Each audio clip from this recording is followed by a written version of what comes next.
RSS ಪಥಸಂಚಲನ ಅನುಮತಿ ವಿಚಾರಕ್ಕೆ ಸಂಬಂಧಪಟ್ಟಂತೆ ನ್ಯಾಯಾಲಯದ ತೀರ್ಪು ಜನತಂತ್ರದ ವಿಜಯವಾಗಿದೆ. ಬಿಜೆಪಿ ರಾಜ್ಯಾಧ್ಯಕ್ಷ ಬಿವೈ ವಿಜೇಂದ್ರ ಪೋಸ್ಟ್ ಮಾಡಿದ್ದಾರೆ. ಆರ್ಎಸ್ಎಸ್ ಪಥಸಂಚಲನಕ್ಕೆ ಅನುಮತಿ ವಿಚಾರಕ್ಕೆ ಸಂಬಂಧಪಟ್ಟಂತೆ ನ್ಯಾಯಾಲಯದ ತೀರ್ಪು ಜನತಂತ್ರದ ವಿಜಯವಾಗಿದೆ. ಬಿಜೆಪಿ ರಾಜ್ಯಾಧ್ಯಕ್ಷ ಬಿವೈ ವಿಜೇಂದ್ರ ಪೋಸ್ಟ್ ಅನ್ನು ಮಾಡಿದ್ದಾರೆ. ಪ್ರಜಾತಂತ್ರದ ಹಕ್ಕು ಕಸಿಯಲು ಹೊರಟಿದ್ದಂತಹ ಸರ್ಕಾರಕ್ಕೆ ಚಾಟಿ ಬೀಸಿ ಸಂವಿಧಾನ ಎತ್ತಿ ಹಿಡಿದಿದೆ. ಪಥಸಂಚಲನ ನಿರ್ಬಂಧಿಸಲು ಹೊರಟವರಿಗೆ ಈಗ ಮುಖಭಂಗ ಆಗಿದೆ. ಪಥಸಂಚಲನ ಬೇಡ, ಅದನ್ನ ಯಾಕೆ ಮಾಡ್ತಾರೆ, ಸರ್ಕಾರಿ ಜಾಗದಲ್ಲಿ ಮಾಡಕ್ಕೆ ಬಿಡೋದಿಲ್ಲ ಅಂತ ಹೇಳಿದವರಿಗೆ ಈಗ ಮುಖಭಂಗ ಆಗಿದೆ. ನ್ಯಾಯಾಲಯದ ತೀರ್ಪು ಜನತಂತ್ರದ ವಿಜಯವಾಗಿದೆ. ಬಿಜೆಪಿ ರಾಜ್ಯಾಧ್ಯಕ್ಷ ಬಿವೈ ವಿಜೇಂದ್ರ ಪೋಸ್ಟ್ ಅನ್ನ ಮಾಡಿದ್ದಾರೆ. ಸರ್ಕಾರಕ್ಕೆ ಚಾಟಿ ಬೀಸಿ ಸಂವಿಧಾನ ಎತ್ತಿ ಹಿಡಿಯುವಂತ ಕೆಲಸ ಆಗ್ತಾ ಇದೆ. ಪಥಸಂಚಲನ ನಿರ್ಬಂಧಿಸಲು ಅವರಿಗೆ ಈಗ ಮುಖಭಂಗ ಆಗಿದೆ. ಸರ್ಕಾರಿ ಜಾಗಗಳಲ್ಲಿ ಯಾವುದೇ ಒಂದು ಆರ್ಎಸ್ಎಸ್ ನ ಚಟುವಟಿಕೆಗಳನ್ನು ಮಾಡಬಾರದು ಅಂತ ಹೇಳಿದವರಿಗೆ ಇದೊಂದು ದೊಡ್ಡ ಮುಖಭಂಗ ಆಗಿದೆ ಅಂತ ಹೇಳಿ ಬಿವೈ ವಿಜೇಂದ್ರ ಅವರು ಕಿಡಿಕಾರಿದ್ದಾರೆ.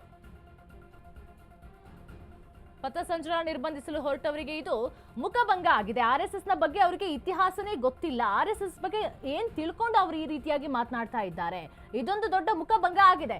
ಯಾವ ಜಾಗದಲ್ಲಿ ಸರ್ಕಾರಿ ಜಾಗದಲ್ಲಿ ಆರ್ಎಸ್ಎಸ್ ನ ಒಂದು ಯಾವುದೇ ಪಥಸಂಚಲನ ನಡಿಬಾರ್ದು ಅಂತ ಹೇಳಿದ್ರು, ಇವತ್ತು ಕೋರ್ಟ್ ಗ್ರೀನ್ ಸಿಗ್ನಲ್ ಅನ್ನ ಕೊಟ್ಟಿದೆ. ಇದು ಕಾಂಗ್ರೆಸ್ನವರಿಗೆ ದೊಡ್ಡ ಮುಖಭಂಗ ಆಗಿದೆ. ಎಲ್ಲದಕ್ಕೂ ನಾವು ಉತ್ತರವನ್ನ ಕೊಡ್ತೇವೆ, ಸರಿಯಾದ ಟೈಮ್ ಬರುತ್ತೆ, ನಮಗೂ ಸರಿಯಾದ ಟೈಮ್ ಬರುತ್ತೆ ಅಂತ ಹೇಳ್ಬಿಟ್ಟು ಬಿವೈ ವಿಜೇಂದ್ರ ಅವರು ಹೇಳಿದ್ದಾರೆ. ಸರ್ಕಾರಕ್ಕೆ ಚಾಟಿ ಬೀಸಿ ಸಂವಿಧಾನ ಎತ್ತಿ ಹಿಡಿದಿದೆ.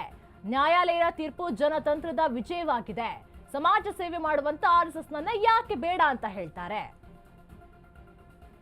ಸರ್ಕಾರಕ್ಕೆ ಚಾಟಿ ಬೀಸಿ ಸಂವಿಧಾನ ಎತ್ತಿ ಹಿಡಿದಿದೆ. ಈಗ ಕೋರ್ಟ್ ನೋಡಿದ್ರೆ ಗ್ರೀನ್ ಸಿಗ್ನಲ್ ಅನ್ನ ಕೊಟ್ಟಿದೆ. ಒಂದು ಕಡೆ ನೋಡಿದ್ರೆ ಪ್ರಿಯಾಂಕರ್ಗೆ ಪತ್ರವನ್ನ ಬರೀತಾರೆ. ಅದ್ ಹೇಗ್ ಮಾಡ್ತಾರೆ, ಆರ್ಎಸ್ಎಸ್ ನ ಚಟುವಟಿಕೆಗಳನ್ನ ಸರ್ಕಾರಕ್ಕೆ ಸಂಬಂಧಪಟ್ಟಂತ ಜಾಗಗಳಲ್ಲಿ ಸರ್ಕಾರದ ಅಧಿಕಾರಿಗಳು ಕೂಡ ಯಾರು ಕೂಡ ಭಾಗವಹಿಸಬಾರದು ಅಂತ ಹೇಳಿ ಕೂಡ ಅನುಮತಿ ಕೊಡೋದಿಲ್ಲ ಅಂತನೂ ಕೂಡ ಪತ್ರವನ್ನ ಬರೆದಿದ್ರು. ಈಗ ನೋಡಿದ್ರೆ ಕೋರ್ಟ್ ಗ್ರೀನ್ ಸಿಗ್ನಲ್ ಅನ್ನ ಕೊಟ್ಟಿದೆ. ಈಗ ಬಿಜೆಪಿ ಅವರಿಗೆ ಇದೊಂದು ತುಪ್ಪ ಅಂತಾನೆ ಹೇಳ್ಬೋದು. ಈಗ ಆರ್ಎಸ್ಎಸ್ ಮತ್ತು ಬಿಜೆಪಿ ಕಾಂಗ್ರೆಸ್ ನಡುವೆ ದೊಡ್ಡ ಜಟಾಪಟಿ ಆಗ್ತಾ ಇತ್ತು. ಈಗ ಮಧ್ಯದಲ್ಲಿ ಆರ್ಎಸ್ಎಸ್ ಸಿಕ್ಕೊಂಡು ಈಗ ಕಾಂಗ್ರೆಸ್ ಅವರಿಗೆ ದೊಡ್ಡ ಮುಖಭಂಗನೇ ಆಗಿದೆ.